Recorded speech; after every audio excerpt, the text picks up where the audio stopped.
Hello guys, कैसे हो। I hope कि आप सब अच्छे होंगे, स्वस्थ होंगे, मस्त होंगे, अपना पूरा ख्याल रखते होंगे और लाइफ में आगे बढ़ते होंगे। आज मैं बताने वाली हूँ कि लक्ष्मी जी की पूजा किसके साथ में करने से घर में स्थिर लक्ष्मी जी रहती हैं, स्थिर लक्ष्मी जी की स्थापना हो जाती है हरदम के लिए। तो चलिए वीडियो को ना लेट करते हुए वीडियो को आगे बढ़ाते हैं। जैसे कि आप लोगों के मन में आता होगा कि लक्ष्मी जी का पूजा तो गणपति जी के साथ में किया जाता है। कुछ लोग ये जानते हैं कि लक्ष्मी जी का पूजा विष्णु जी के साथ में किया जाता है। तो हाँ, विष्णु जी के साथ भी किया जाता है और गणपति जी के साथ में किया जाता है।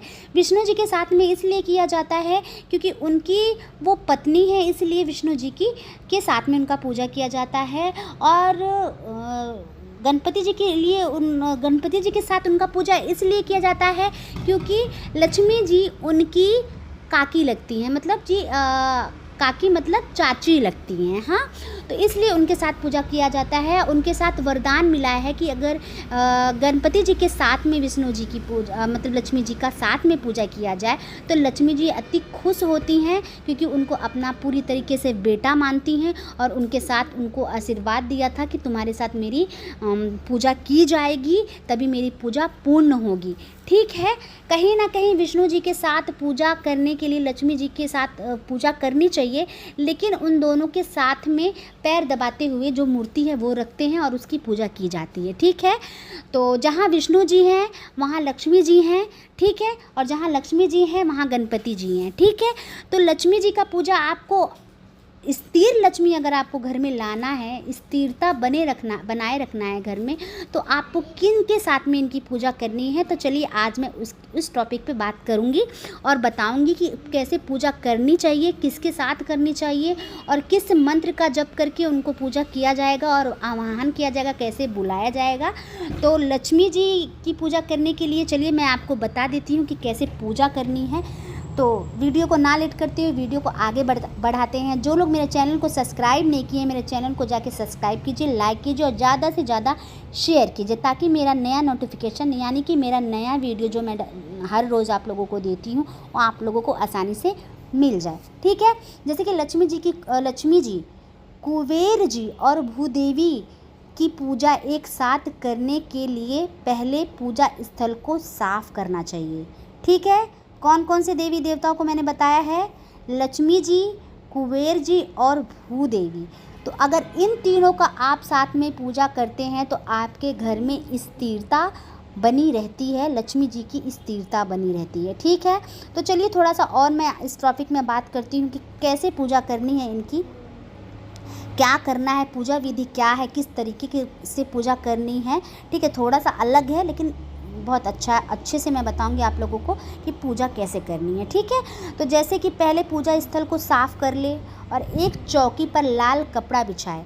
फिर लक्ष्मी जी, कुबेर जी और भूदेवी की मूर्ति को चौकी पर स्थापित करे। ठीक है, मूर्ति को गंगा जल से स्नान कराए, फिर उन्हें चंदन और रोली से तिलक लगाए। अगर मूर्ति नहीं है तो आप तस्वीर भी रख सकते हो। इसके बाद फूल, माला, धूप और घी का दीप अर्पित करें। ठीक है, लक्ष्मी जी और कुबेर जी के मंत्र का जप करें और भूदेवी को पृथ्वी के प्रतीक माना जाता है। ठीक है, उनकी पूजा करें। ठीक है, उनकी पूजा कैसे करनी है आपको, मैं वो भी आपको बता दूँ, तीनों की एक साथ कैसे पूजा करनी है। जैसे कि भूदेवी पृथ्वी के प्रतीक माना जाता है, उनकी पूजा करनी ही करनी चाहिए हर किसी को। ठीक है, तो कैसे पूजा करना है, पूजा विधि क्या है मैं आपको बता देती हूँ।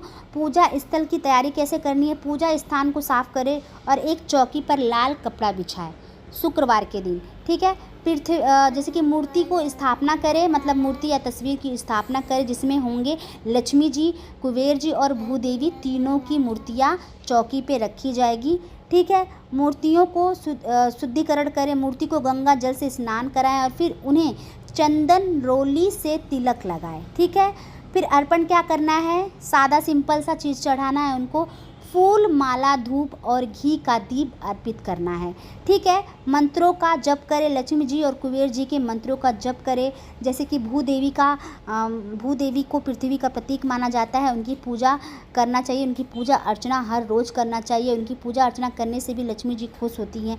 जैसे कि विशेष इनका पूजा विशेष, जैसे कि धनतेरस के दिन इन तीनों का पूजा किया जाता है। लेकिन इनका पूजा अगर स्थिर लक्ष्मी चाहते हो ना, तो आप स्थिर लक्ष्मी की पूजा लाने के लिए, स्थिर लक्ष्मी घर में लाने के लिए पूजा आप इन तीनों का हर रोज़ करोगे। ठीक है, ज़्यादा करके आप शुक्रवार को कीजिएगा। ठीक है, और उनकी मूर्ति या तस्वीर घर में होनी ही चाहिए। जैसे कि धनतेरस के दिन लक्ष्मी जी के कुबेर जी और धनवंतरी की पूजा करना शुभ माना जाता है। कुबेर जी को धन का देवता माना जाता है और भूदेवी पृथ्वी की देवी हैं और उन्हें धन और समृद्धि की प्रतीक माना जाता है भूदेवी को। ठीक है, तो भूदेवी के बारे में मैं आपको पहले भी बताई थी, कुछ वीडियोज़ में, शॉर्ट वीडियोज़ में बताई थी। तो भूदेवी को भूदेवी को पृथ्वी की देवी माना जाता नहीं, वो हैं पृथ्वी देवी हैं और उन्हें धन और समृद्धि का प्रतीक भी माना जाता है। ठीक है, अब इनका मंत्र से इनको कैसे आवाहन करना है, इनको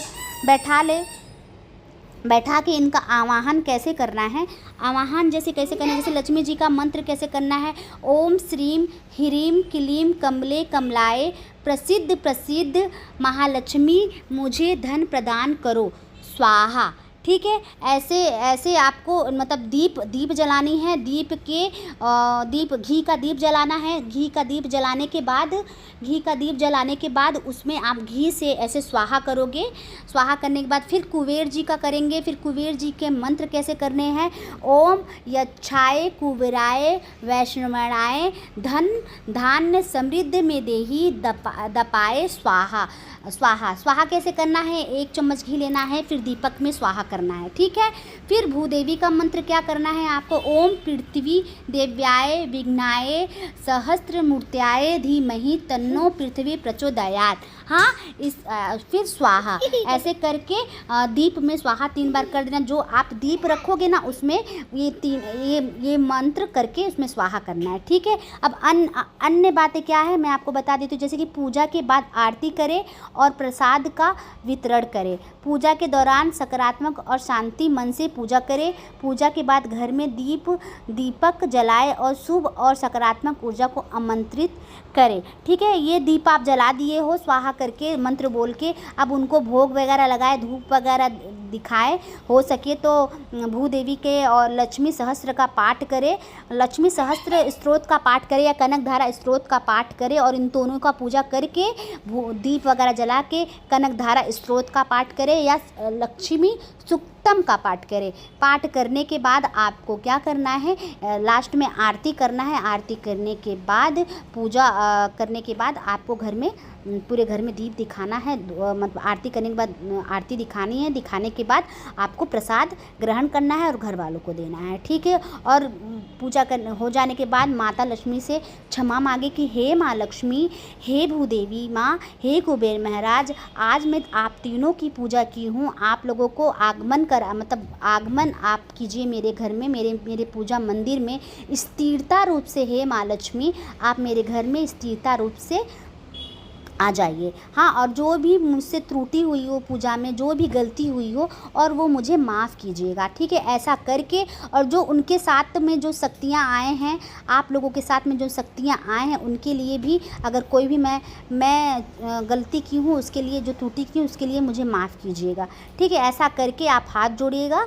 हाथ जोड़ के आपका पूजा संपन्न हो गया। पूरे घर वालों को क्या बोलते हैं कि दिखाइएगा, मतलब आरती दीजिएगा। दिखाने के बाद आप क्षमा याचना मांगने के बाद आपका पूजा संपन्न हो गया। आपको ये कितना दिन करना है, आप 11 शुक्रवार कर सकते हैं। 11 शुक्रवार नहीं कर पा रहे हैं तो 11 शुक्रवार तो करना ही करना है। और ज़्यादा अच्छा चाहिए, मतलब 11 शुक्रवार में अगर रिज़ल्ट नहीं मिल रहा है तो 41 शुक्रवार कीजिए। देखिएगा आपको रिज़ल्ट ज़रूर मिलेगा। आप करके देखिए। ठीक है, तब तक के लिए मैं चलती हूँ। जय श्री कृष्णा, जय महाकाल, जय माता जी। मैं अपना नेक्स्ट वीडियो ज़रूर लेके आऊँगी नेक्स्ट टॉपिक पे। तब तक के लिए मैं चलती हूँ। जय श्री कृष्णा।